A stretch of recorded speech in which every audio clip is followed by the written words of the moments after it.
Hello gardeners, and today spring is most definitely in the air and it's the perfect time to prune our hydrangeas, and today I'm going to show you what a really easy job that is. So today we're going to prune two different types of hydrangeas. Our first is the bigleaf hydrangea, the most common type of hydrangea grown.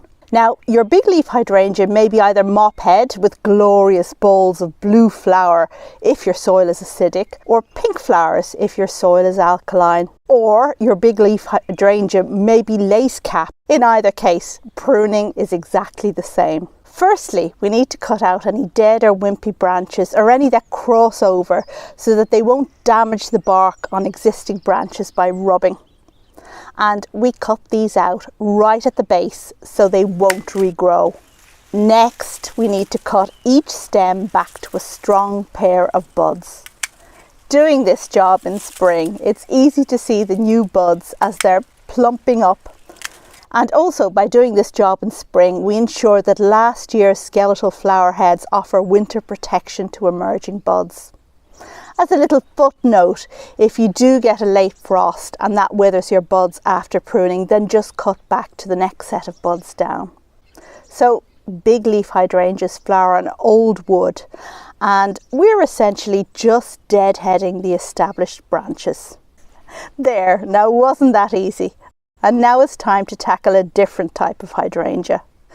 Panicle hydrangeas have large, usually white, elongated flower heads that make extremely handsome plants. So panicle hydrangeas flower on new wood, so we're going to prune them differently. We're going to cut this back so that it regrows lots and lots of new wood and new flowers. So instead of cutting back to the first set of healthy buds, we're going to cut back to the last or lowest set of healthy buds. In this case, the buds aren't very advanced, so we're going to cut back to a node instead of a bud. And the node is the place where the buds will come from if we encourage them to do so by cutting. So we cut here, and this will encourage the bush to sprout new growth from the nodes. And finally, as with the last pruning job, we remove any dead or diseased branches or any spindly growth. And that is how we prune a bigleaf and a panicle hydrangea, and I hope you can see how easy it is. The main thing is not to be afraid.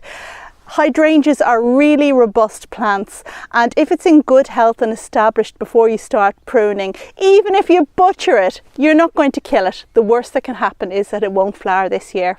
Okay, that's all for now, and happy gardening.